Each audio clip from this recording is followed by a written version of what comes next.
වස්සාන ධර්ම දේශනා. දැන් මේ වගේ කාලෙක දැන් මේ කොවිඩ් වසංගතේ වේගයෙන් උඩුදුවන වෙලාවක මේක Tamanගේ පැත්තෙන් ටිකක් ප්‍රවේශමින් හොයලා බලන එක ඊටාම වැදගත් දෙයක්. හේතුව තමයි Tamanගේ පැත්තෙන් බලනකොට Tamanව පරිස්සම් කරගන්න තැනට Tamanගේ ජීවිතේ ගොඩ නැගෙනවා. Tamanව පරිස්සම් කරගන්නවා වෙනුවට මිනිස්සු රත්තරන් බඩු පරිස්සම් කරනවා. Tamanව ප්‍රවේශම් කරනවා වෙනුවට මිනිස්සු ගෙවල් පරිස්සම් කරනවා. මිනිස්සු කුඹුරු පරිස්සම් කරනවා. මිනිස්සු Tamanගේ ඉඩකඩම් දේපල කාර් එක මේ විදිහට තියෙන භෞතික දේවල් පරිස්සම් කරගන්නවා. හැබැයි Tamanව ප්‍රවේශම් කරගන්න ලංකාවේ ලෝකෙත් බොහෝ මිනිසුන්ට මග හැරිලා තියෙනවා. විශේෂයෙන්ම ලෝකයට නම් Tamanව ප්‍රවේශම් කරගන්න වැඩපිළිවෙලක් නැහනේ. විශාල වශයෙන්ම ලෝකයට තියෙන්නේ තමන්ව ප්‍රවේශම් කරගන්න විදිය දන්නේ නැති අර්බුදයක්. නමුත් අපි තමන්ව ප්‍රවේශම් කරගන්න විදිහ දන්නවා. නමුත් අපිට තමන්ව මග හැරිලා තියෙනවා. දැන් මේ කාලේ කොවිඩ් වසංගතය නිසා ඔබට එළියට යන්න බැරි වෙලා තියෙන නිසා මම ඔබට ඊටාම කරුණාවෙන් යෝජනා කරන්නේ එළියට යන්න බැරි නිසා මේ දවස්වල ඇතුළට එන්න කියලායි. ඇතුළට එන්න කියලා කියන්නේ ගේ ඇතුළට එන්න කියන එකම නෙමෙයි. ඊට වඩා ඉතා දාර්ශනික අදහසකින් මම ඇතුළට එන්න කියලා කියන්නේ. ඇතුළට එම කියලා කියන්නේ තමන්ගේ අභ්‍යන්තරය විමසන්න පුළුවන් නම් මේ කාලය ඔබට තේරේවි තණ්හාව කියලා ලෝකයේ ඇතිවෙන කිසි දෙයක් නැහැ. මා තුල ඇතිවෙන හැඟීම් ටිකක් තමයි තණ්හාව කියලා ඔබට යම් දවසක තේරෙයි. දිනපතා නවතම ධර්ම දේශනා ශ්‍රවණය කිරීමට වස්සාන ධර්ම දේශනා අපගේ YouTube නාලිකාව දැන්ම subscribe කරන්න. බෙල් අයිකනය ක්ලික් කරන්න. වස්සාන ධර්ම දේශනා YouTube නාලිකාව ඔස්සේ ප්‍රචාරය වන මෙම සුමధుර ධර්ම දේශනාව සඳහා පින්බර දායකත්වයෙන් කටයුතු කළේ ලෙබනන්හි සේවයේ නියුතු RD සීලවතී මහත්මියයි. එතුමියගේ ප්‍රධාන අරමුණ වන්නේ මීට අවුරුද්දයි මාස 3කට පෙර පරලොස්සපත් RD කරෝලිස් පියාණන්ට පින් අනුමෝදන් කරමින් වස්සාන ධර්ම දේශනා YouTube නාලිකාව ඔස්සේ ධර්ම දානමය පින්කමක් සිදු කිරීමයි. අද දේශකයන්න් වහන්සේ අතිපූජනීය හසලක සීල විමල ස්වාමීන් වහන්සේ අවසරයි අපේ හාමුදුරුවනේ. සමන්ත චක්කවාලේසු අත්‍රා ගච්ඡන්තු දේවතා සද්දම්මං මුනි රාජස්ස සුනන්තු සග්ග මොක්ඛදං ධම්මස්සවන කාලෝ අයං බදන්තා ධම්මස්සවන කාලෝ අයං බදන්තා ධම්මස්සවන කාලෝ අයං බදන්තා නමෝ තස්ස භගවතෝ අරහතෝ සම්මා සම්බුද්දස්ස නමෝ තස්ස භගවතෝ අරහතෝ සම්මා සම්බුද්දස්ස නමෝ තස්ස භගවතෝ අරහතෝ සම්මා සම්බුද්දස්ස ඉදං කෝ පන භික්කවේ දුක්ඛ සමුදයං අරිය සත්‍යං යායං තණ්හා පෝනෝ භාවිකා නන්දිරාග සාගතා තත්‍ර තත්‍රාබිනන්දිනී සේයති දං කාම තණ්හා භව තණ්හා විභව තණ්හාති. ඒ අපගේ ශාස්ත්‍රූ සම්මා සම්බුදුරජාණන් වහන්සේට අප හැම දිනාගේම නමස්කාරය වේවා. සුපින්වත්නි, ඔබ හැම දිනාම අදත් ඊ타ම ශ්‍රද්ධාවෙන් ධර්ම ශ්‍රවණය කරන්නටයි බණ අහන්නටයි බලාපොරොත්තු වන්නේ.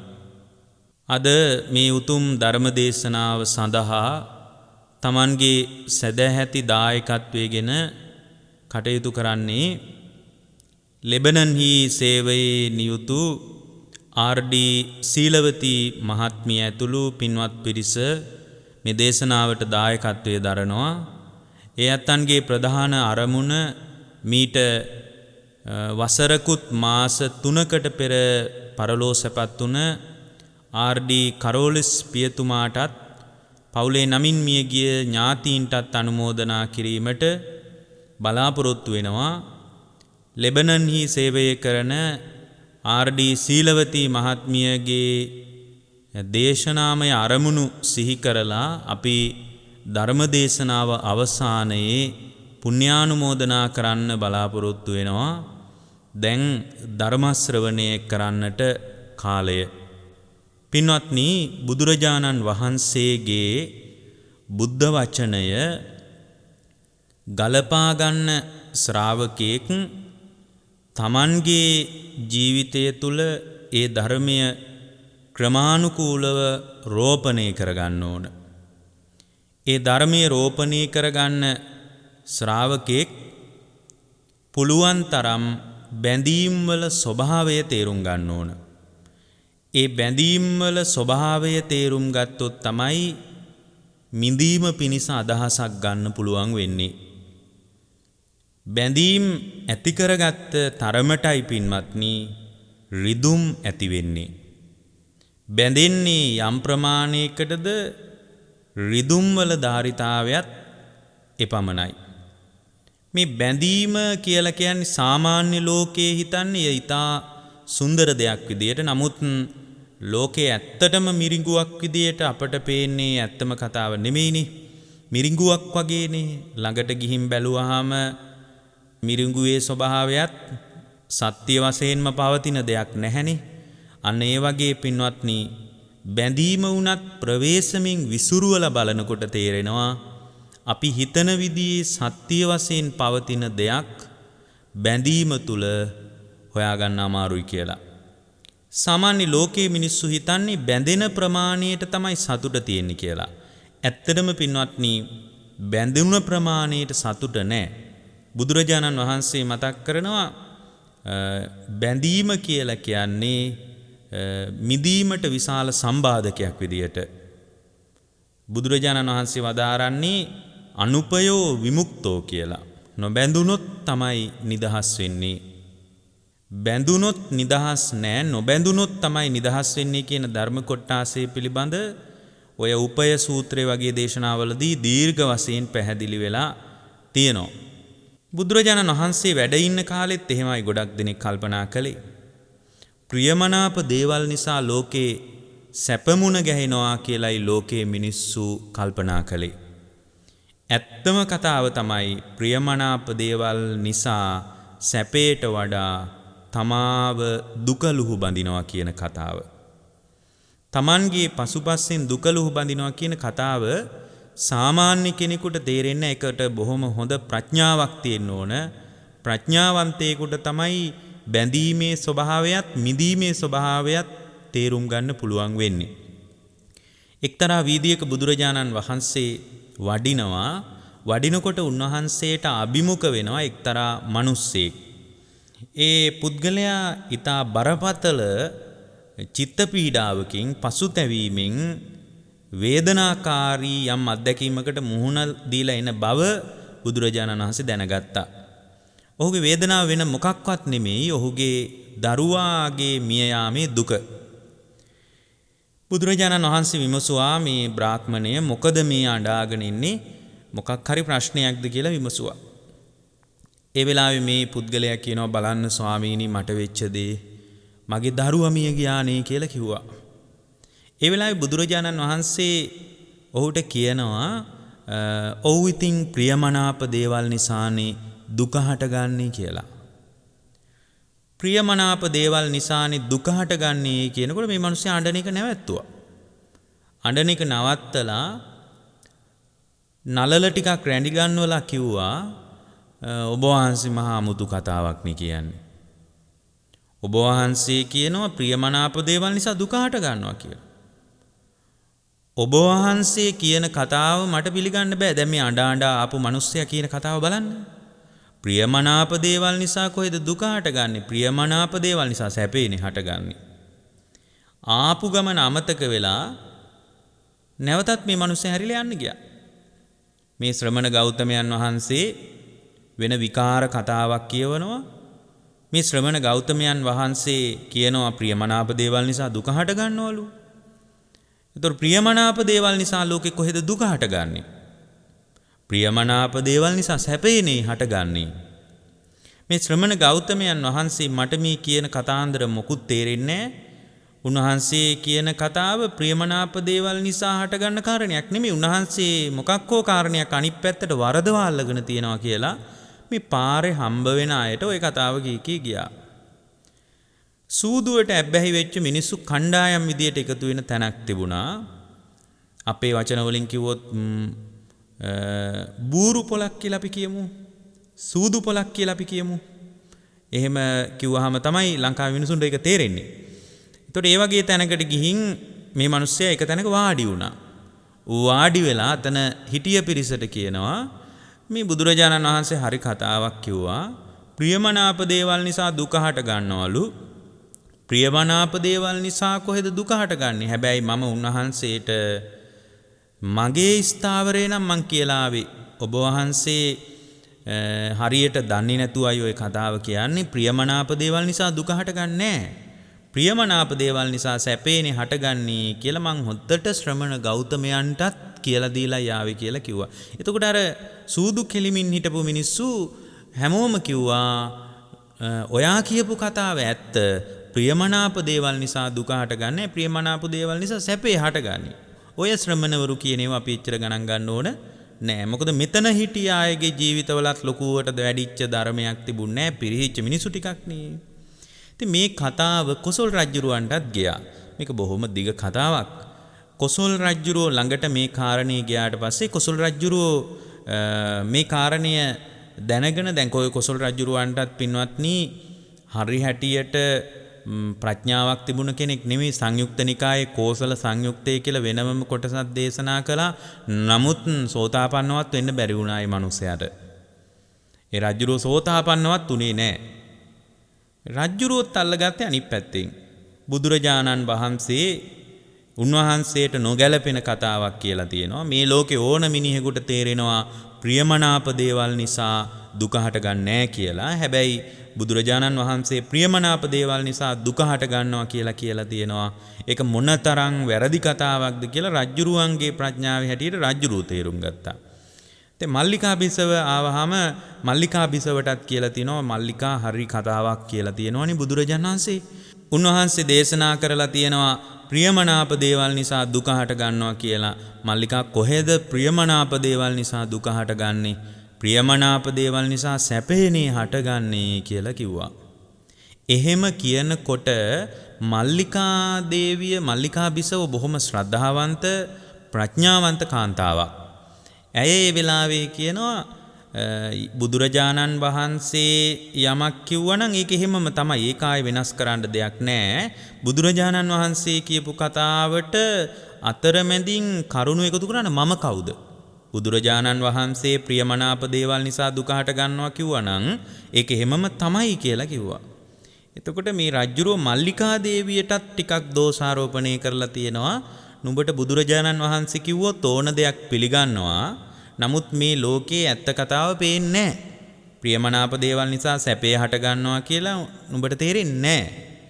බුදුරජාණන් වහන්සේ පිළිබඳ අන්ධ භක්තියෙන් සරණ ගිය මේ තී බොහොම දරදණු විදියට උන්වහන්සේව සරණ ගියපු උන්වහන්සේගේ කියවීම පිළිබඳ අන්තගාමීව හිතන කෙනෙක් කියලා මල්ලිකා දේවියටත් යම්කිසි සැඩපරුස විදියට කතා කරලා තියෙනවා. නමුත් ඇයම තමයි මැදිහත් වෙන්නේ රජතුමනි ඔබතුමාට මං කොච්චර ප්‍රියමනාපද?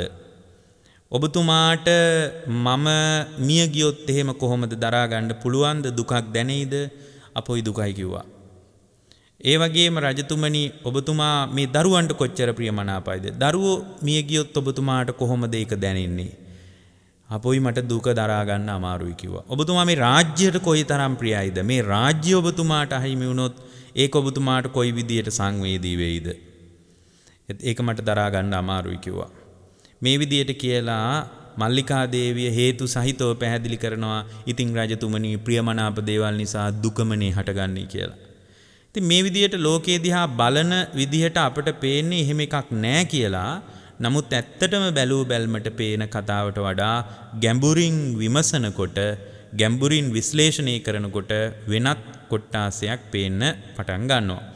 පින්වත්නි අද මේ දේශනාවෙන් මම ඔබට දේශනා කරන්නේ වඩාත් ගැඹුරු දහම් කොටාසයක්. එහෙම වුණත් ඔබට නිතර අහලා පුරුදු ධර්මපරයායක් තමයි අපි ගාථා පාඨයෙන් ඔබට දේශනා කළේ. මේ පාඨයේ බුදුරජාණන් වහන්සේගේ ප්‍රථම ධර්ම දේශනාවේදී පවා පැහැදිලි වෙන කාරණයක්. ඉදං කෝපන භික්කවේ දුක්ඛ සමුදයං අරිය සත්‍යං. පින්වත් මහණෙනි මේ දුක හට ගැනීමට හේතුව කුමක්ද? යායන් තණ්හා පෝනෝ භාවිකා නන්දිරාග සහගතා తත්‍ර తත්‍රාබිනන්දිනී සේයති ඉදං කාම තණ්හා භව තණ්හා විභව තණ්හා. මේක හකුලලා අපි පොදු අදහස ගත්තොත් එහෙම දුකට හේතුව තණ්හාව, නැවත නැවත පුනර්භවයක් හදන පෝනෝ භාවිකා නන්දිරාග සහගතා తත්‍ර తත්‍රාබිනන්දිනී, මේක සතුටෙන් පිළිගන්න යෑම නිසා මේ දුක ගැට ගැහෙනවා කියන කතාවයි මේකේ හකුලලා ගත්තාම අදහස. ඇත්තටම මේ විග්‍රහයේ පැහැදිලි කරන ධර්ම කොටාසෙන් අපට පේන්නේ දුක හටගන්න හේතුව තණ්හාව කියන කාරණය. දැන් මෙතන දුක්ඛ සමුදය පිළිබඳවයි එහෙමනම් අදහසක් මතුවෙන්නේ. දුක්ඛ සමුදය විදියට භාග්‍යවතුන් වහන්සේ පෙන්වුවේ තණ්හාවයි. දුකේ නිරෝධයේ විදියට පෙන්වුවේ තණ්හාව නිරුද්ධ වෙනකොට දුක નિરાයාසයෙන් නිරුද්ධ වෙනවා කියන කාරණයයි. දුක නිරුද්ධ කරන ප්‍රතිපදාව විදියට ආර්ය අෂ්ටාංගික මාර්ගයේ පෙන්වුවා. එතකොට දුකට හේතුව දුක්ඛ සමුදය කියන කාරණයට බුදුරජාණන් වහන්සේ විවිධ පර්යායන්ගෙන් දේශනා සිද්ධ කරලා තියෙනවා. ප්‍රධාන මූලික දේශනාවක් තමයි තණ්හාව නිසා දුක හට ගන්නවා, දුක සමුදය වෙනවා, තණ්හාව නිරුද්ධ වෙනකොට දුක නිරුද්ධ වෙනවා කියන දහම් පර්යාය. ඇත්තටම දුක්ඛ සමුදය විදියට තණ්හාව කියලා කිව්වත් වරදක් නැහැ. දුකේ සමුදය විදියට අවිද්‍යාව කිව්වත් වරදක් නැහැ. පටිච්ච සමුප්පන්නව බලන කෙනෙකුට පටිච්ච සමුප්පන්න න්‍යාය ගැන යම් හැඟීමක් තියෙන ශ්‍රාවකයෙකුට හිතෙන්න පුළුවන් දුකට හේතුව අවිද්‍යාව කියලා. ඒ ආකාරයෙන් තේරුම් ගත්තත් ගැටලුවක් නැහැ. ඒ වගේම තවත් කෙනෙකුට හිතෙන්න පුළුවන් දුක්ඛ සමුදය විදියට කර්ම භවය, විපාක පිණිස කර්ම සකස් වීම නිසා ජාතිය පහළ වෙලා ජරා මරණ දුක හට ගන්නවා කියන පිළිවෙලට තෝරගත්තත් කමක් නැහැ. නමුත් මේ සියල්ල තුලම සැඟවිච්ච කාරණේ තමයි තණ්හාව කියලා කියන්නේ. තණ්හාවයි අවිද්‍යාවයි කියලා කියන්නේ එකම කාසිය දෙපැත්ත වගේ. හරියට සංසාර මගේ අම්මයි තාත්තයි කියලා මම නම් කියන්නේ. සංසාර මගේ අම්මයි තාත්තයි වගේ තමයි අවිද්‍යාවයි තණ්හාවයි. අවිද්‍යාවයි තණ්හාවයි තමයි පින්වත්නි මේ දුක නිෂ්පාදනය කරන්නේ. එතකොට අවිද්‍යාවෙන් වැහිලා ගිය ලෝකයා තණ්හාවෙන් තමයි බැඳිලා යන්නේ. අවිද්‍යාවෙන් වැහුණාම තණ්හාවෙන් බැඳුනට පස්සේ මේ සත්වයාට සම්පූර්ණයෙන් මේ ලෝකේ යථාර්ථවාදී කියවීමක් පේන්නේ නැතුව සම්පූර්ණයෙන් එයාගේ ලෝකේ එයාට වෙනම කාරණයක් ග්‍රහණය වෙන්න පටන් ගන්නවා. ඒ කියන්නේ සත්‍ය වැහිලා යනවා. එතකොට අවිද්‍යාවෙන් තමයි ලෝකේ සත්‍ය වහන්නේ. බුදුරජාණන් වහන්සේ තමයි අවිද්‍යාව ප්‍රහාණය කරලා අවිජ්ජං පහය විජ්ජං උප්පාදෙත්වා විද්‍යාව උපදවලා දෙන්නේ. දැන් අපි මේ තණ්හාව ගැන ඇත්තටම තණ්හාව කියන කාරණේ වඩාත් පළල කාරණයක්. හේතුව තමයි තණ්හාවේ ප්‍රභේද විතරක් අද පැයකට වැඩි අපිට දේශනා කරන්න පුළුවන් අවශ්‍ය නම්. අපි යම් කිසි තණ්හාවේ බෙදීමක් ගැන අදහසක් ගමු. තණ්හාව ඇතිවන අවස්ථා 60ක් සතිපට්ඨාන සූත්‍රයේදී භාග්‍යවතුන් වහන්සේ දේශනා කරලා තිබෙනවා. ඒකට තවත් තණ්හාවේ ප්‍රභේද පහක් හොයන්න පුළුවන්. තණ්හාව ඇති වෙන්නේ ඇස පිළිබඳවයි. ඒකට තණ්හාව ගොඩනැගෙන්නේ ඔබ තුල නම් ඔබගේ සිතේ චින්තනමය ක්‍රියාවලියට අනුවනේ ඔබට තණ්හාව පහළ වෙන්නේ. එතකොට මේ තණ්හාව පහළ වෙනකොට තණ්හාව කියලා කියන්නේ මේ ලෝකේ කොහෙවත් අතගාලා හොයන්න පුළුවන් එකක් නෙමෙයි. පරිබාහිර ලෝකේ තණ්හාව කියලා දෙයක් ඇත්තටම නැහැ. ලෝකේ තණ්හාව කියන්නේ සංකල්ප වශයෙන් ඇති වෙන ස්වභාවයක්. එතකොට මේ සංකල්ප වශයෙන් ඇති වෙන්නේ ඇස පිළිබඳ තණ්හාවක්. ඊට පස්සේ ඇස පිළිබඳ තණ්හාව උපදිනකොට ඇත්තටම ඇස පිළිබඳව තණ්හාවක් උපදින්නේ ඇසේ කතාව දන්නේ නැතිකම නිසා. ඇස පිළිබඳව තණ්හාව උපදිනකොට ඇසට මුණ ගැහෙන රූප කෙරෙහිත් එයා තුල තණ්හාවක් ගොඩ නැගෙනවා. එතකොට ඇසටත් තණ්හා කරනවා සාමාන්‍ය අසෘතවත් පෘථග්ජනෙක්, රූපයටත් තණ්හා කරනවා. ඊට පස්සේ ඇහැයි රූපයයි දෙක එකතු වෙලා මානසිකාර ප්‍රත්‍යයෙන් ඇතිවෙච්ච චක්කු විඥානයක් තියෙනවා නම් අන්නේ චක්කු විඥාණයටත් තණ්හාවක් ඇති වෙනවා. මේ චක්කු විඥානේ පහළ වුණාම තමයි දැක්කා කියන තැන දැක්කා කියන સિદ્ધාන්තය දැක්කා කියන සීමාව අත්දකින්නේ. දැන් එතකොට ඇසටත් තණ්හාව ඇති වෙනවා. ඇස ඉදිරියට ආපු රූපයටත් සාමාන්‍ය කෙනෙකුට තණ්හාව ඇති වෙනවා. ඇසයි රූපයයි දෙක ස්පර්ශ වීම නිසා මානසිකාරය මුල් වෙලා ඇති වෙතේ. ඒ කියන්නේ මනස වැඩේට යෙදවීම නිසා ඇතිවෙච්ච චක්කු විඥානය කියලා එකක් පහළ වෙනවනේ. ඒ චක්කු විඥාණයටත් සාමාන්‍ය ශ්‍රාවකයෙකුට තණ්හාව ඇති වෙනවා. එතකොට චක්කු විඥාණයට තණ්හාව ඇති වෙනකොට මේ තුනම එකතු වෙන එකට කියන ස්පර්ශය ඔන්න ඔය ස්පර්ශ වීමටත් සාමාන්‍ය මිනිහෙකුට තණ්හාව ඇති වෙනවා. ස්පර්ශ වීමට තණ්හාව ඇති වෙනකොට ස්පර්ශ වීම නිසා හටගන්නවා වේදනාවක්. ඒක සුඛ වේදනාවක් වෙන්නත් පුළුවන්, දුක්ඛ වේදනාවක් වෙන්නත් පුළුවන්, අදුක්ඛම සුඛ වේදනාවක් වෙන්නත් පුළුවන්. එතකොට ස්පර්ශ වීම නිසා විඳිනවා. එන්නේ විඳින දෙයට තමයි සාමාන්‍ය කෙනෙක් තුල තණ්හාව ඇති වෙන්නේ. වේදනාපච්චය තණ්හා කියලා ඔකට කියනවා. එතකොට විඳින දෙයටත් තණ්හාව ඇති වෙනවා. ඕක උඩු දිව්වට පස්සේ ඒ තණ්හාවටත් ආයෙ තණ්හාව ඇති වෙනවා. දැන් ওই විදිහට ආකාර පහක් ඇස සම්බන්ධව තණ්හාව, ඇස මුල් කරගෙන ඇති වෙන ක්‍රියාවලිය ඔස්සේ හිතේ තණ්හාව ඇති වෙනවා. ඇසටත් තණ්හාව, රූපේටත් තණ්හාව, ඇසේ විඥානයේ නම් වූ චක්කු විඥානයටත් තණ්හාව ඇති වෙනවා. චක්කු සම්පස්සේටත් තණ්හාව ඇති වෙනවා. ඊට පස්සේ චක්කු සම්පස්සය වේදනාවටත් තණ්හාව ඇති වෙනවා. දැන් තණ්හාව කියන්නේ ওই ටිකටයි. ඊට පස්සේ ඔතන පහයි. ඊට පස්සේ රූප සංඥා, ඇහෙන් අඳුනගත්ත සංඥාවලටත් තණ්හාව ඇති වෙනවා රූපේ මුල් කරගෙන.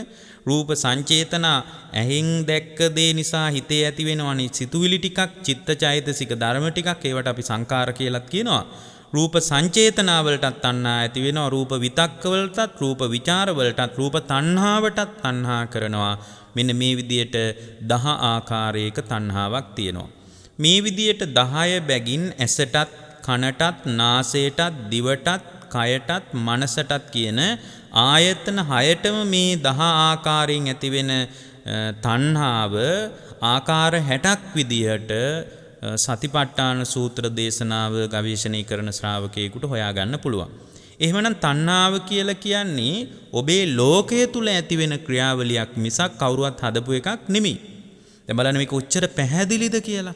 සමහර විට මේ කාරණේ තේරෙන්නේ යම් ධර්මයක් දන්න කෙනෙකුට වෙන්නත් පුළුවන්. නමුත් අපිට පැහැදිලි තණ්හාව කියන්නේ දෙවියන් වහන්සේ හදපු එකක් නෙමෙයි කියන එක. ලෝකේ ඇතිවෙන හැඟීම් දැනීම් වලට ලෝකේ වගකීම හැම වෙලාවෙම දෙවියන් පැත්තට හේතු කරන්න උත්සාහ කරනවා. ඒ වගේම ලෝකේ විවිධ අරුබුද විවිධ ගැටලු මේ සියල්ලම දෙවියන්ගේ පැත්තට බාර දීලා පැත්තකට වෙන්න හදන ලෝකයකට බලන්න පින්වත්නි Tamanට වගකීම පවරන විදිය. ඒතර ඔබ තුල ඇතිවෙන තණ්හාව ඔබේ ලෝකයේ තුලයි ඇති වෙන්නේ. ඔබ තුල අවිද්‍යාව තියෙන තාක්කල් ඇසටත්, රූපයටත්, චක්කු විඥාණයටත්, චක්කු සම්පස්සේටත්, චක්කු සම්පස්සජා වේදනාවටත් තණ්හා ඇති වෙනවා.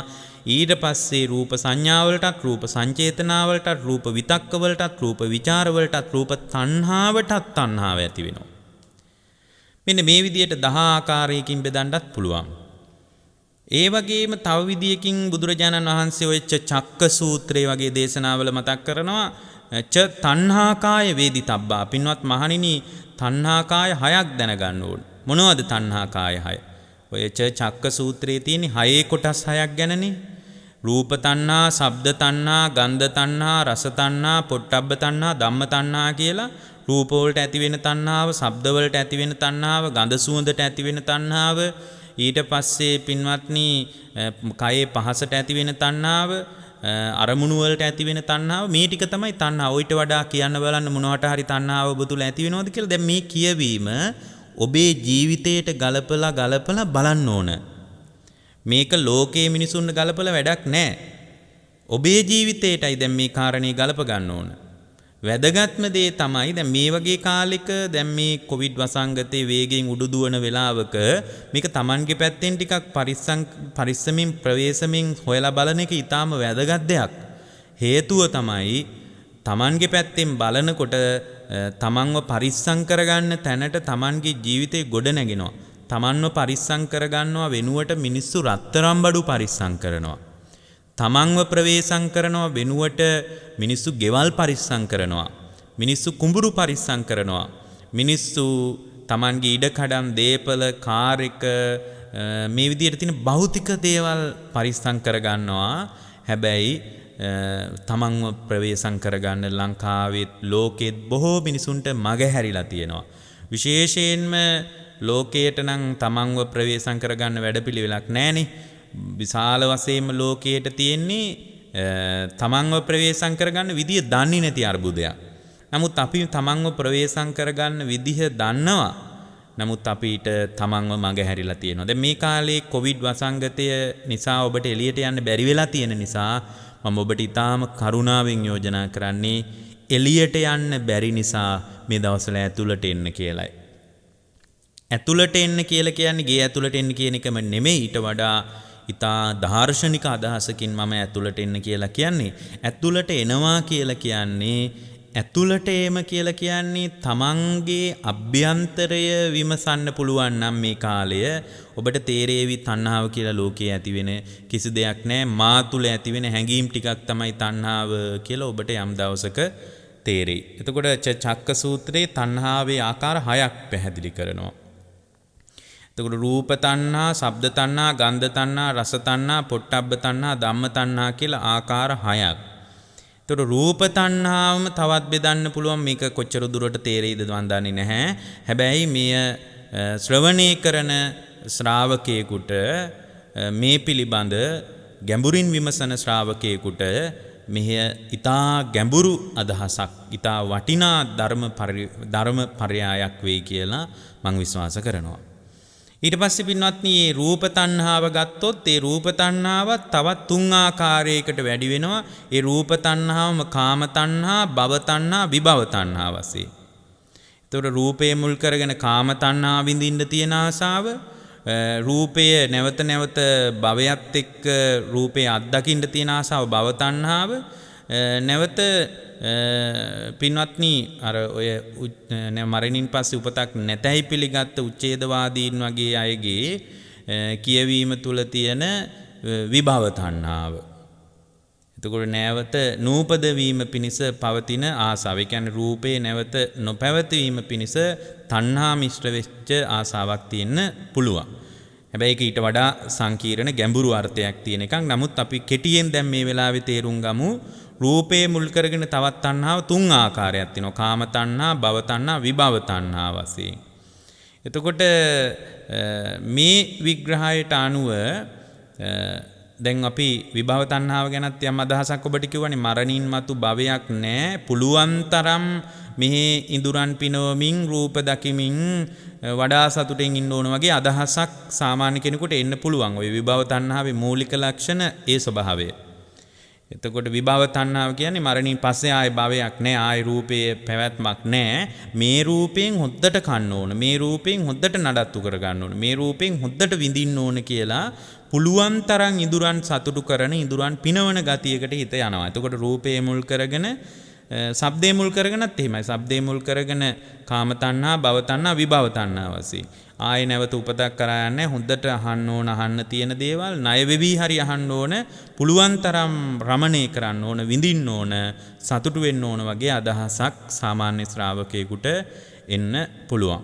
එතකොට තුන් ආකාරයි. ඊට පස්සේ කාම තණ්හා, භව තණ්හා, විභව තණ්හා වශයෙන් අර රූප තණ්හා, ශබ්ද තණ්හා, ගන්ධ තණ්හා, රස තණ්හා, පොට්ටබ්බ තණ්හා, ධම්ම තණ්හා කියන 6 කාම තණ්හා, විභව තණ්හා, භව තණ්හා, විභව තණ්හා වශයෙන් 6 තුනෙන් වැඩි කරාම තණ්හාව 18 වැදෑරුම් වෙනවා.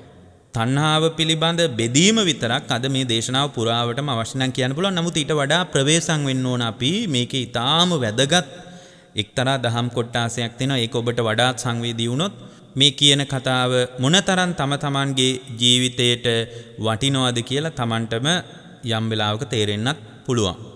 ඊට පස්සේ 18යි 18ම පින්වත්නි තවත් දෙආකාරයකින් බෙදන්න පුළුවන්.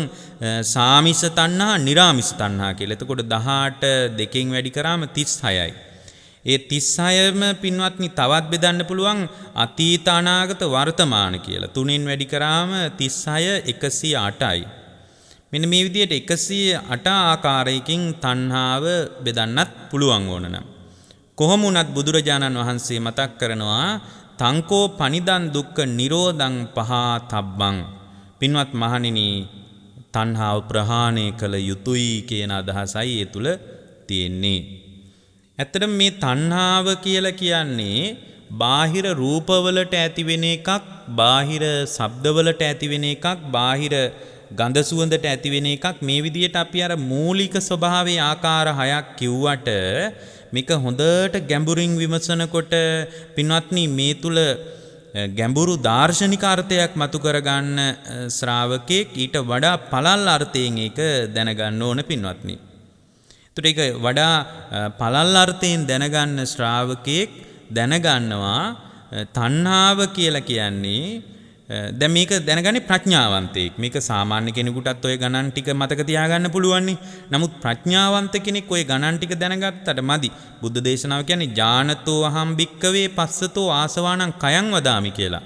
මහණෙනි දන්නා කෙනාගේ දකිනා කෙනාගේ ආශ්‍රව ප්‍රහාණය වෙනවා. දන්න කෙනාගේ දකින කෙනාගේ තමයි ආශ්‍රව ප්‍රහාණය වෙන්නේ. එහෙම නැතු මේ ගණන් ටික මතක තියාගෙන ඉන්න කෙනෙකුගේ ආශ්‍රව ප්‍රහාණය කරගන්න බෑ. දකින්නවා කියන එක ඇහෙන් දකින්න බෑ පින්වත්නි. ඒක සාමාන්‍ය කනට ගෝචර වෙන දෙයක් නෙමෙයි. කන උදව් වෙන්න පුළුවන්, ඇස උදව් වෙන්න පුළුවන්. නමුත් සමහර අය හිතාගෙන ඉන්නවා මේ යථාර්ථය ඇස් වලින් දකින්න පුළුවන් කියලා. ඇත්තටම යථාර්ථය ඇහැට පේන්නේ යථාර්ථය ප්‍රඥාවටයි පින්වත්නි ගෝචර වෙන්නේ. සමහර මිනිස්සු මේ ලෝකේ විවිධ අත්දැකීම් දැක්කහම ඒ අය කියනවා මට නම් දැන් ජීවිතේ පා වෙලා තියෙන මම මේවා දකින්නකොට මට කලකිරෙනවා කියලා කියනවා. ඇත්තටම ඇස් වලින් දැකලා සැබෑ කලකිරීම අත්දකින්න පුළුවන් කමක් නැහැ. සැබෑ කලකිරීම ඇහැට ග්‍රහණය වෙන්නේ නැහැ පින්වත්නි. සැබෑ කලකිරීම ප්‍රඥාවටයි ග්‍රහණය වෙන්නේ. දැන් මේ විදියට ප්‍රඥාවන්තයෙකුට පෙනී යන තණ්හාව අපි ප්‍රවේශමින් තෝරලා බේරලා ගන්න ඕන. දැන් ප්‍රඥාවන්තයෙකුට පෙනෙන තණ්හාව මේ ගණන් ටිකම නෙමෙයි. ප්‍රඥාවන්තයෙක් දැනගන්නවා රූප තණ්හා, ශබ්ද තණ්හා, ගන්ධ තණ්හා, රස තණ්හා, පොට්ටබ්බ තණ්හා කියලා මේ තණ්හාව දැනගන්නවා. ධම්ම තණ්හා ආදී වශයෙන්. නමුත් මේ තණ්හාව දැනගෙන යා දකිනවා මේ තණ්හාව කියන්නේ රූපවලට තණ්හා කරනවා කියලා හිතුවට බලාගෙන යද්දී මගේම පංචස්කන්ධයේ ලෝකයට නේද මම තණ්හා කළේ කියලා දැනගන්නවා. දැන් මේ කාරණේ ඔබට එකපාරම තේරෙන්නේ නැති වෙන්න පුළුවන්. හැබැයි මේක ඔබ තේරුම් ගන්න ඕන. මේක තේරුම් ගැනීම තුල තමයි අර ඥානතෝ අහම් භික්කවේ පස්සතෝ ආසවාණං කයං වදාමි කියන පර්යායට අපේ මේ දැන ගැනීම ගැළපි යන්න පටන් ගන්නේ. දැන් ගැළපෙන ශ්‍රාවකෙක් එවැනි ගැළපා ගැනීමකට උත්සාහ කරන ශ්‍රාවකෙක් මේ පංචස්කන්ධයට නේද තණ්හාව ඇති උනේ. රූප තණ්හාවලට තණ්හා කරා කිව්වට ඒ රූප තණ්හාව අඳුනාගත්ත විදියට නේද මගේ හිතේ තණ්හාව හටගත්තේ කියලා යා දැනගන්නවා.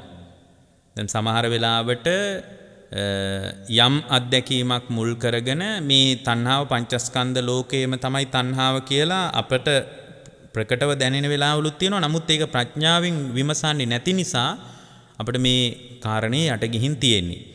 තණ්හාව දැනගන්නවා කියලා කියන්නේ බුදුරජාණන් වහන්සේ මජ්ක්‍ධිම නිකායේදී දේශනා කරනවානේ අර මූලපරියාය වර්ගයේ ඊටාම ලස්සන දේශනාවක් තියෙනවා සම්මා දිට්ඨික සූත්‍රය කියලා. සම්මා දිට්ඨික සූත්‍රයේ තියෙනවා පින්වත්නි තණ්හාව දැනගන්න ඕන. තණ්හාව ආකාර 4කින් දැනගන්න ඕන. ඒ තණ්හාව දැනගන්න ශ්‍රාවකයෙක් තුල සම්මා දිට්ඨිය උපදිනවා. කොහොමද දැනගන්නේ? තණ්හාව මොකක්ද කියලා දැනගන්නවා. තණ්හාව ඇති වෙන්නේ කුමක් නිසාද කියලා දැනගන්නවා. ඇත්තටම තණ්හාව ඇති වෙන්නේ පින්වත්නි විඳීම නිසායි. විඳින දෙයටයි තණ්හාව ඇති වෙන්නේ. එතකොට වේදනාව නිරුද්ධ වෙනකොට තණ්හාව නිරුද්ධයි කියලා දැනගන්නවා. ප්‍රතිපදාව ආර්ය අෂ්ටාංග මාර්ගය කියලා දැනගන්නවා. මෙන්න මේක දැන ගැනීම තුල සම්මා දිට්ඨිය උපදිනවා කියලා සම්මා දිට්ඨික සූත්‍රයේ තියෙනවා. හැබැයි මේක නිකම්ම මේ වාක්‍ය 4 දැන ගැනීම තුල සම්මා දිට්ඨිය කියලා එකක් උපදින්නේ නැහැ. සම්මා දිට්ඨිය උපදින්න නම් මෙන්න මේ අපි කියන පර්යායෙන් යම් අදහස් ගන්න උත්සාහ කරන්න ඕන. දැන් අපි උදාහරණයක් විදිහට මේ විදිහට තේරුම් ගන්න උත්සාහ කරමු. දැන් කෙනෙක් ඊටාම ලස්සන තරුණියක් දකින්නවා කියලා හිතන්න. ලස්සන තරුණියක් දැක්කහම තරුණයෙකුට රාගය ඇති වෙන්න පුළුවන්. යම්කිසි කාමුක හැඟීමක් ඇති වෙන්න පුළුවන්. ලස්සනයි කියලා හිතෙන්න පුළුවන්. මේ වගේ කෙනෙක් මට විවාහ කරගන්න පුළුවන් නම් හොඳයි වගේ හිතෙන්න පුළුවන්. මේ විදිහට විවිධාකාර නානා පරයයන්ගෙන් හැඟීම් දැනීම් ඇති වෙන්න පුළුවන්. එතකොට මේ හැඟීම් දැනීම් ඇති වෙනකොට අපිට රූප තණ්හාවක් උපන්නා. ඒ රූපේ දැකීම නිසා රූප තණ්හාවක් උපන්නා. මේක හැම ආයතනයකටම ගලප බලන්න පින්වත්නි. නමුත් මේ දේශනාවේදී අපිට මේ සියලු ආයතනවල තණ්හාව ඇති වෙලා කොහොමද පංචස්කන්ධ ලෝකයක් නේද තණ්හාව ඇති වුනේ? මම මේ රූප තණ්හාවලට තණ්හා කළාට කියලා මේ හැම ආයතනයකින්ම අපිට මේ දේශනාවේ තේරුම් ගන්න අමාරුයි. නමුත් මේක තම තමාගේ කුසලතාවයට අනුව ඒ ආයතනයන්ට තම තමා විසින් ගලපලා බලන්න. දැන් මම මේ රූප තණ්හාව ගැන කියලායි මේ විස්තරේ පැහැදිලි කරන්නේ. දැන් ඔබ කරන්න ඕන දේ තමයි ඔබ ශබ්ද තණ්හාවටත්, ගන්ධ තණ්හාවටත්, රස තණ්හාවටත්, පොට්ටබ්බ තණ්හාවටත්, ධම්ම තණ්හාවටත් ඔබ විසින් ගලපන්න ඕන. මේ දේශනාව නැවත ශ්‍රවණය කරලා හරි කමක් නැහැ. ඔබ විසින් මේක කළ යුතුයි. දැන් රූප තණ්හාවක් උපන්නා. දැන් රූප තණ්හාවක් උපදිනකොට ඊතා රූප සම්පන්න තරුණියක් දැක්කහම තරුණේකට රූප තණ්හාවක් උපන්න. ඉතින් තරුණේකට තරුණියක් දැකීමෙන් නෙමෙයි අම්මට පුතා දැකීමෙනුත් රූප තණ්හාව තමයි උපදින්නේ. එතකොට දෙමව්පියන්ට දරුවන් දැකීමෙනුත් දරුවන්ට දෙමව්පියන් දැකීමෙනුත් රූප තණ්හාවක් තමයි උපදින්නේ. දැන් අපි මේක තේරුම් ගන්නනේ මේ උත්සාහ කරන්නේ. දැන් තරුණේකට තරුණියක් දැකීමෙන් මේ තරුණිය මට විවාහ කරගන්න පුළුවන් නම් හොඳයි. මේ වගේ තරුණියක් මගේ බිරිඳ වෙනවා නම් හොඳයි. මම එයත් එක්ක මෙන්න මේ විදියට ජීවන චර්යාව ගොඩනගා ගන්නවා කියලා එයා ඒ රූප තණ්හාව නිසා ඔය අතීත අනාගත වශයෙන් ප්‍රපංචත් හදනවා. අර තණ්හාව අපි බෙදුවේ සාමිස, නිරාමිස, අතීත අනාගත වර්තමාන කියලා තුන් ආකාරයෙන් ওই විදියට වැඩි වෙලා ගිහින්නේ. අපි 108ක් පරයයකට බෙදලා තණ්හාව නතර කරලා දැම්මේ. ඊටත් වඩා මේක විවිධ බෙදීම් වලින් කතා කරගන්න බැරි කමක් නැහැ. නමුත් මේ දේශනාවට අදාළ දහම් කොටාසේ පමණක් අපි මේ තුලින් මතු කරගන්න උත්සාහ කරමු. පින්වත්නි, රූපය දකිනකොට ඒ දැකීම තුල හඳුනා ගැනීමට අනුවයි තණ්හාව උපදින්නේ. ඔබට රූප සංඥා පහළ වුණේ කොයි ආකාරයෙන්ද? ඒ සංඥා පහළ වීමට අනුව තමයි තණ්හාව ඇති වෙන්නේ. මොකද සංඥා පහළ වීමට අනුව තමයි වේදනාව පහළ වෙන්නේ. වේදනාවට අනුව තණ්හාව ඇති වෙන්නේ. ඒතර වේදනාවට අනුව නම් තණ්හාව ඇති වෙන්නේ. සමහර වෙලාවට දුක් වේදනාවක් ඇති වෙන්නත් පුළුවන්. දැන් ඒ කාන්තාව තුල තණ්හාව තියෙනවා වගේ එකක් අපිට බැලූ බැල්මට පේන්නේ. බැලූ බැල්මට පේන්නේ රූප තණ්හාව තමයි තියෙන්නේ කියලා. ඒතර ඒ කාන්තාව තුල තණ්හාව තියෙනවා වගේ එක්කුත් නිකන් රූප තණ්හාවකම එළියේ තියෙන එකක් වගේනේ අපිට පේන්නේ. ඇත්තටම සාමාන්‍ය මිනිස්සෙකුට හිතෙන්නේ එළියේ තියෙන දෙයක්. ශබ්දවල තමයි තණ්හාව තියෙන්නේ. ශබ්දේ මොකක් හරි එකක් තියෙනවා කියලා හිතෙන්නේ. රූපේ මොකක් හරි එකක් තියෙනවා කියලා හිතෙන්නේ. ඇත්තටම රූපේ මං ඇතුළට ගත්ත විදිහේ අරුබුදයක් තමයි තියෙන්නේ.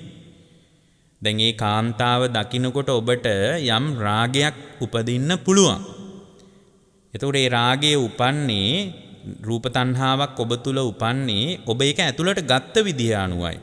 සමහර විට ඒකාන්තාවම ඊට පෙර ඇය සමග තිබුණු සම්බන්ධතාවයක් තිබිලා යම් තරුණයෙක් ඇයව අතහැරලා දැම්මා නම් මොකක් හරි විරසක බවක් නිසා සමහර විට ඒකාන්තාව කාලෙකින් දැක්කහම සමහරට ඒ තරුණයා තුල පටිගයක් ඇති වෙන්නත් පුළුවන්. අන්න බලන්න එහෙමනම් ඒ රූපේම දකින්නකොට එක් පුද්ගලයෙකුට රාගයකුත් එක් පුද්ගලයෙකුට පටිගයකුත් ඇති වුණේ කොහොමද? එහෙමනම් ඔබට තේරෙනවද මේ රූපයේ තියෙන මොකක්වත් දෙයක් නෙමෙයි, රූපේ මම බලපු විදිය අවුලක් බලපු විදිය අරුබුදයක් තමයි තියෙන්නේ කියලා ඔබට තේරෙනවද? එතකොට මේ රූපේ මොකක්වත් ප්‍රශ්නයක් නැහැ. රූපේ නිකම්ම ඔහේ පවතිනවා. ඒ රූපේ නිකම්ම ඒ විදියට පවතිනකොට ඒ රූපේ දිහා බලන විදිහ අනුවයි තණ්හාව උපදින්නේ. එතකොට රූපේ දිහා බලනකොට චක්කු විඥානීය කියලා එකක් පහළ වුණ නිසා තමයි රූපේ පේන්නේ. නැත්තම් රූපේ පේන්නේ නැහැනේ චක්කු විඥානීය නැත්තම්. ඇසයි රූපයයි දෙක කොච්චර තිබ්බත් වැඩක් නැහැ චක්කු විඥානීය නැත්තම්. එතකොට චක්කු විඥානීය නිසා තමයි රූප පේන්නේ. අර අපි ඔකට කියන ඊටාම ලස්සන උපමාව තමයි දැන් ලී කෝටු දෙකක් හතුල්ලනකොට ලී කෝටු දෙක ස්පර්ශ වීම නිසා ගින්දර හට ගන්නවා. එහෙම නැතුව එළියෙන් ගින්දර ආවා කියලා එක හෙලා කියන්නත් බෑ. එළියේ කොහේ හරි තිබිලා කන්දකින් හරි මේ පොළොවෙන් හරි එකපාර ලී කෝටුවට ගින්දර ආවත් නෙමෙයිනේ. ඒ වගේම ලී කෝටුව ඇතුළෙත් ගින්දර කියලා එකක් තිබ්බේ නෑනේ. ලී කෝටුව පළලා බලනකොට එහෙනම් ගින්දර තියෙන්න ඕනනේ. ඒතර ලී කෝටුවෙත් ගින්දර නෑ, එළියෙත් තිබ්බේ නෑ. එහෙනම් ගින්දර කොහෙන්ද ආවේ? ස්පර්ශ ප්‍රත්‍යයෙන් ගින්න හටගන්නේ. ඒතර අපිට තේරෙනවා ඇහෙත් මෙන්න මේ කාරණේම ඇසට සහ රූපයට ගලපන්න, කනට සහ ශබ්දයට. ඒ කියන්නේ බාහිර ආයතන වලටයි අභ්‍යන්තර ආයතන වලටයි ගලපන්න. එතකොට යම් ධර්ම කොටාසයක් ඔබට සංවේදී වෙන්න තේරෙන්න පටන් ගනීවි. දැන් මේ විදිහට බලනකොට අපිට දැනෙනවා එක්තරා දෙයක්. මොකද්ද? රූපේ තුලත් මොකක්වත් නැහැ, ඇස තුලත් මොකක්වත් නැහැ. සාමාන්‍ය මිනිහෙකුට තියෙන්නේ හිතෙන්නේ ඇහැට තමයි පේන්නේ, ඇහි තමයි තණ්හාව හටගත්තේ කියලා. නමුත් ඇහැට ওই වගේ ලොකු හපංකමක් කරන්න බෑ පින්වත්නි. ඇහැට කොච්චර ලොකු දෙයක් කරන්න බැරිද කියනවා නම් ඇහැට ඔබේ ඇහි බැම්මවත් හොයාගන්න බෑනේ. අපි ඇහැට පේනවා කියලා හිතුවට ඔබේ ඇහි බැමි ටික ඔබට බලන්න බෑනේ. ඔබේ ඇහි බැමි එච්චරට ඇහි පෙනීම පිළිබඳ ගොඩක් අරුබුද තියෙනවා. නමුත් ඇහැ කියලා කියන්නේ නිකම්ම පවතිනවා, කණ්ණාඩියක් වගේ නිකන් තියෙනවා. එතකොට රූපයක් තියෙනවා. ඇහැට රූපයක් හම්බුණා කියලා මොකක්වත් වෙන්නේ නැහැ. ඇහැයි රූපයයි දෙක ස්පර්ශ වෙනකොට මානසිකාරය, ඒ කියන්නේ මම ඊටාම හොඳින් තේරෙන්නයි කියන්නේ මනස වැඩේට යෙදවීම නිසා චක්කු විඥානය කියලා එකක් පහළ වෙනවා. ඒ චක්කු විඥාන මේ ටික තමයි හැම වෙලාවකම වෙන්නේ පින්වත්නි. මේ අත්දකින්න හැම අත්දැකීමක් තුළ මීට වඩා මොකක්වත් නැහැ. ඇත්තට මේ කාරණේ තේරුම් ගත්තාම තේරෙනවා මේ කැළඹි යන්න මේ ලෝකෙ කිසි දෙයක් නැහැ. නිවෙනවා විනා වෙන මොනවා බැඳින්න මොනවද තියෙන්නේ කියලා ඔබට තේරෙනවා. දැන් මේ විදිහට ඇහැයි රූපයයි ඇහි විඥානය තුන එකතු වීම තුළ කාන්තාව නම් වූ එළියේ රූපයක් තියෙනවා. ඔබේ ඇහත් ඒ කෙරෙහි යොමු වෙලා තියෙනවා. එතකොට ඔබට චක්කු සම්පස්සයක් තියෙනවා. ඒ චක්කු සම්පස්සේ නිසා ඔබ තුල චක්කු විඥානය කියලා එකක් පහළ වෙනවනේ. චක්කු විඥානය පහළ වෙනවා කියලා කියන්නේ ඔබ තුල ඇති වෙනවා විඥානස්කන්ධයක් පහළ වෙනවා. ඒතර විඥානස්කන්ධය පහළ වුණේ අර කාන්තාව ළඟද ඔබ තුලද? තමා තුලයි පහළ වුණේ. ඒ විඥානස්කන්ධය පහළ වෙනකොට ඒ කාන්තාව අඳුන ගන්නවා. ශරීරාංග වශයෙන්, පාට වශයෙන් රූපය අඳුන ගන්නවා. ඒ අඳුනා ගැනීම තුළ අඳුනා ගන්නවට ධර්මය අපි පාවිච්චි කරනවා පංචස්කන්ධ පරයයේදී සංඥාස්කන්ධය කියලා. ඒතර සංඥාස්කන්ධයක් පහළ වුණෙත් ඔබ තුල පින්වත්නි. ඒක එළියේ පහළ වුණ එකක් නෙමෙයි. සංඥාව පහළ වුණෙත් ඔබ තුල. අපි හිතාගෙන ඉන්නවා මේ එළියේ මොකක් හරි දෙයක් වෙනවා කියලා. දැන් බලන්න සංඥාව පහළ වෙලා ඒ සංඥාව කෙරෙහි තණ්හාව ඇති වුණා දැන්. ඒතර සංඥාව පහළ වුණේ යම් විදියකද ඒ සංඥාවට අනුව තමයි විඳීම් පහළ වෙන්නේ. සංඥාව ඇති වෙනකොට ඒ සංඥාවට අනුව විඳීම් පහළ වෙනවා. ඊට පස්සේ විඳින දෙයටත් ආය තණ්හාව ඇති වෙනවා. යං වේදේති තං සංජානාති කියලා ඕක මදුපිණ්ඩික සූත්‍රයේ මේ තවත් ලස්සන විස්තරයක් තියෙනවා. නමුත් අපිට ඒක කතා කරන්න කාලෙ නෙමෙයි. දැන් බලන්න ඔබ අඳුනගත්තේ යම් විදියකට අඳුනා ගැනීමට අනුවයි වේදනාව තීරණය වෙන්නේ. එහෙම වේදනාව කවුරුත් කරනව නෙමෙයි. වේදනාව තීරණය වෙන්නේ ඔබ අඳුනාගත්ත යම් ක්‍රමයක් තියනවාද? ඒ අඳුනාගත්ත ක්‍රමයට අනුව තමයි වේදනාව පහළ වෙන්නේ. ඒකනේ කාන්තාවම දකිද්දී පෙර සම්බන්ධයක් තිබුණ පෙර ඒ කාන්තාවත් එක්ක ආදර සම්බන්ධයක් පවත්වපු කෙනා යා වෙන් වුණාට පස්සේ ඒ කාන්තාවම හම්බෙන් දකින්නකොට පටිගයක් ඇති වෙන්න පුළුවන්. මොකද එයා හඳුනාගත්තේ පරණ පෙම්වතිය විදියටයි. ඒතර මේ පරණ පෙම්වතිය විදියට අඳුනා ගන්නකොට ඒ අඳුනා ගැනීම ඔහු තුල චක්කු විඥානය පහළ වෙලා විඥානස්කන්ධයක් පහළ වෙලා අඳුනාගත සංඥාස්කන්ධයක් පහළ වුණා. සංඥාස්කන්ධය යම් විදියකටද පහළ වුණේ ඒ සංඥාස්කන්ධයට අනුව තමයි පින්වත්නි වේදනාව පහළ වෙන්නේ. ඒතකොට ඔහුට දුක් වේදනාව පහළ වෙනවා. මේ රාගයට බරව අඳුනගත්ත පුද්ගලයාට සැප වේදනාව පහළ වෙනවා. ඒතර මේ සැප වේදනාව පහළ වෙනකොට ඒතකොට වේදනාව තීරණය වුණේ සංඥාවට අනුව. සංඥාවට සාපේක්ෂවයි වේදනාව තීරණය වෙන්නේ. සංජානාති කියන ස්වභාවයට අනුව විඳීම තීරණය වෙන. ඒතකොට වේදනා ස්කන්ධයකුත් පහළ වෙනවා. කොහෙද පහළ වුණේ? අර කාන්තාවගේ රූපේ කොහේ හරි තැනක පහළ වුණාද? එහෙම නැත්නම් ඇයිගේ බාහිර ප්‍රතිරූපේ හරි ඇයිගේ අභ්‍යන්තර ක්‍රියාවලිය හරි ඇයට බලපාන දෙයක්ද මේ? නෑ, ඇය නිකම්ම ඉන්නවා එළියේ. එතකොට ඇය දකින්න කෙනා තුල චක්කු විඥානය පහළ වෙලා ඊට අනුව ඇය අඳුනා ගැනීම තුල සංඥාස්කන්ධයකුත් පහළ වෙලා ඊට අනුව සංඥාවට අනුව සැප වේදනාවක් හෝ දුක් වේදනාවක් දැන් මෙතන නම් සැප වේදනාවක් නේ පහළ වුනේ. සැප වේදනාව තුල හිතේ වැඩෙන අනුසය ධර්මයේ තමයි රාගානුසය කියලා කියන්නේ. දුක් වේදනාව තුල පටිඝානුසය කියලා ධර්මයේ දන්න උදවිය දන්නවනේ. මධ්‍යස්ථ විදීම් තුල අවිජ්ජානුසය වැඩෙනවා. එතකොට දැන් මේ සැප වේදනාවක් පහළ වෙනකොට වේදනා ස්කන්ධයක් පහළ වෙනවා. ඊට අනුව පින්වත්නි රූප සංචේතනා පහළ වෙනවා. ඒ රූප සංචේතනාවලටත් තණ්හාව ඇති වෙනවා. අපි මුලින් කිව්වේ ඇස කෙරෙහි තණ්හාව ඇති වෙනවා, රූපය කෙරෙහි තණ්හාව ඇති වෙනවා, විඥානය කෙරෙහි තණ්හාව ඇති වෙනවා, ඊට පස්සේ ස්පර්ශය කෙරෙහි තණ්හාව ඇති වෙනවා, වේදනාව කෙරෙහි තණ්හාව ඇති වෙනවා කියලා පස් ආකාරයකින් කියලා අපි කිව්වා. රූප සංඥා, රූප සංචේතනා, රූප විතක්ක, රූප විචාර, රූප තණ්හා, තණ්හාවටත් තණ්හාව ඇති වෙනවා. ඔන්න උඩු දිව්වට පස්සේ. දැන් බලන්න මේ තුල විඥානස්කන්ධයක් පහළ වෙලා ඒ විඥානස්කන්ධයට අනුව හඳුනාගෙන සංඥාස්කන්ධයක් පහළ වෙලා ඊට අනුව සැප වේදනාවක් පහළ වෙලා වේදනාස්කන්ධයක් පහළ වෙලා ඊට අනුව පින්වත්නි හිතේ සිතුවිලි රාගය ඇති වෙන්න පුළුවන්. ඇය පිළිබඳ යම්කිසි විවිධාකාර මානසික සිතුවිලි ඇති වෙන්න පුළුවන්. සංඛාරස්කන්ධේ රූප සංචේතනා පහළ වෙනවා. සංඛාරස්කන්ධයක් පහළ වුණෙත් ඔබ තුලයි. ඊට අනුව ඔබේ රූපස්කන්ධයේත් යම් වෙනස් වීම ඇති වෙන්න පුළුවන්. රූපයක් දකින්නකොට ඒ දැකීම නිසා චක්කු විඥානේ හෝ සෝත විඥානේ ආදී විඥානස්කන්ධේ ක්‍රියාත්මක වෙලා මේ පංචස්කන්ධේ පහළලා ඊට පස්සේ රූපස්කන්ධයත් අර නාම ධර්මයන් ඇසුරෙන් රූපස්කන්ධයත් හටගෙන නිරුද්ධ වෙවි යනවා. හට ගන්නවා නිරුද්ධ වෙනවා, හට ගන්නවා නිරුද්ධ වෙනවා. එතකොට මේ හටගෙන නිරුද්ධ වෙන ක්‍රියාවලිය තුල පින්වත්නි ඔබට ඊටාම හොඳින් පැහැදිලි වෙනවා ඇති. ඊටාම සාවධානව මේ දේශනාව ඇහුවනම් රූපස්කන්ධෙත් යම් වෙනස් වීමක් ඇති වෙනවා. ඒ දැකීම නිසා සමහර වෙලාවට රාගයේ වැඩෙනකොට ශරීරයේ හෝමෝන ක්‍රියාකාරීත්වය ඇති වෙන්න පුළුවන්.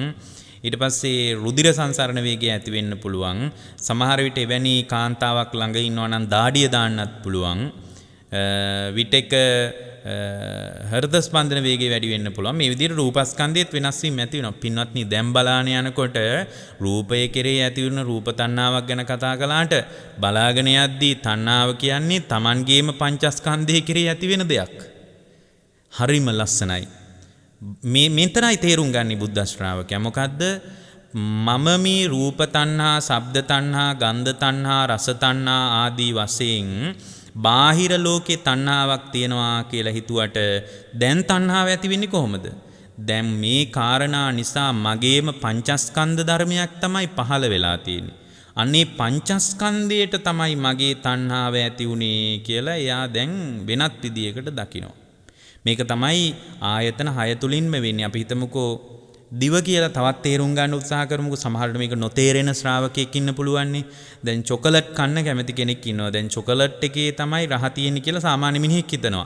තවත් කෙනෙක් හිතනවා දිවට තමයි රහ දැනෙන්නේ කියලා. ඇත්තට මේ දෙකම ස්පර්ශ වීම නිසා ඇතිවෙන සම්පූර්ණයෙන් හැඟීම් ක්‍රියාවලියක් තියෙන කියලා සාමාන්‍ය ධර්මයක් දන්නේ නැති කෙනෙකුට මේක තේරෙන්නේ නැහැ. එයා හිතන්නේම චොකලට් වල රහ තියෙනවා කියලා. ඇත්තටම චොකලට් වල මොකක් හරි තියනවාද කියලා හොඳටම හොයන්න පුළුවන්. ටිකක් කටට අරගෙන හපලා අතට ගන්නකොට පවා කොයිතරම් පිළිකුලක් ඇති වෙනවද? ඒකෙන්ම කියන්න බෑ චොකලට් වල නෙමෙයි රහ තියෙන්නේ කියලා. නමුත් මේක හේතු සහිතවයි විමස ගන්න ඕන.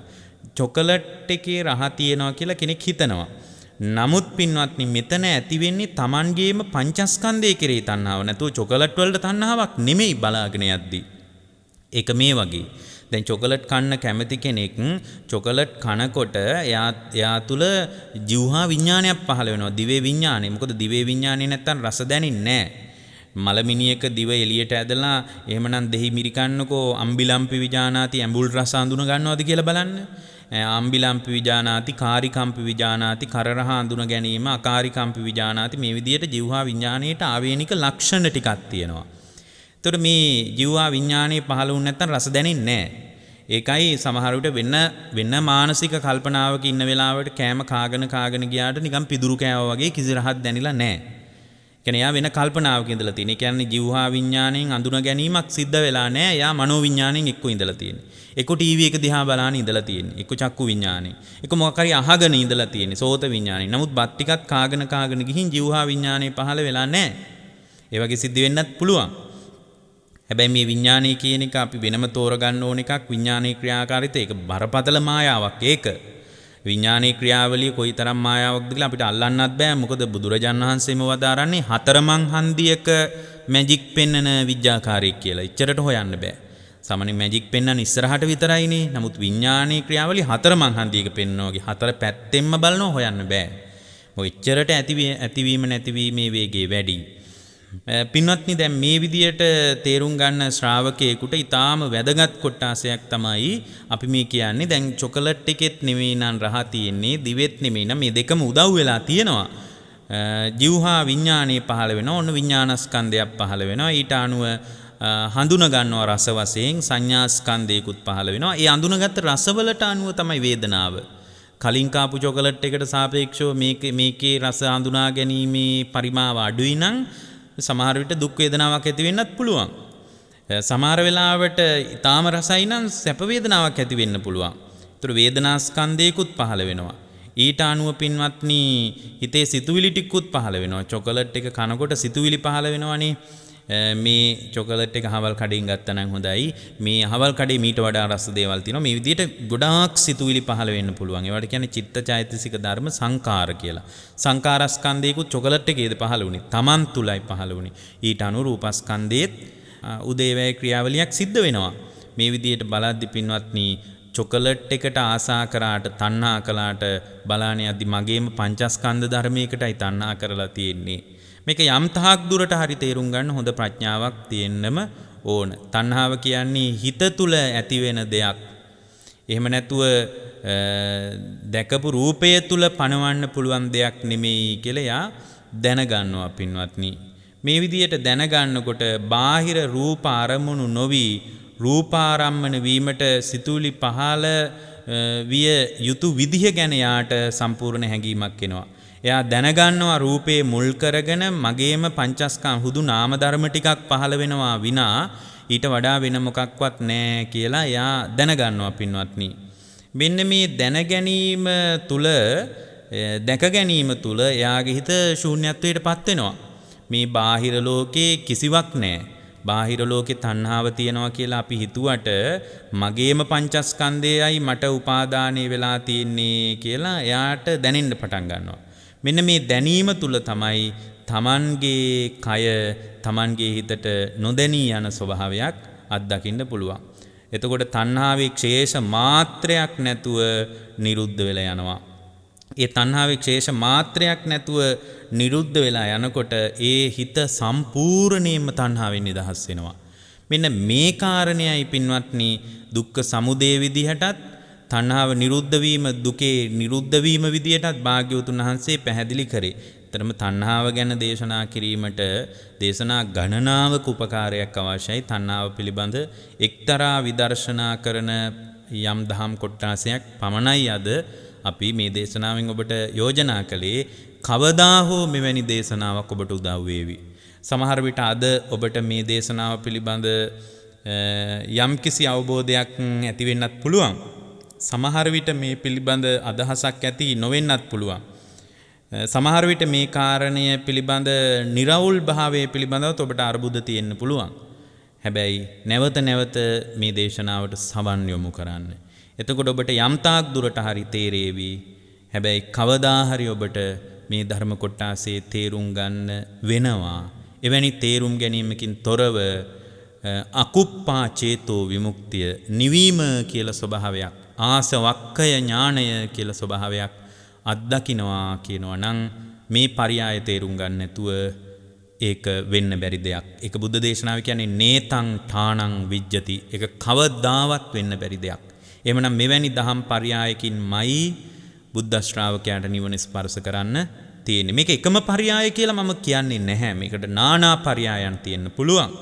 හැබැයි තණ්හාවේ මෙවැනි ගැඹුරු විදර්ශනාත්මක පැතිකඩක් කෙරෙහි ඔබේ අවධානය වැඩි වැඩියෙන් යොමු වේවා කියලා ඔබට අදිෂ්ඨාන කරමින් අපි ධර්ම දේශනාව නිවා කරනවා.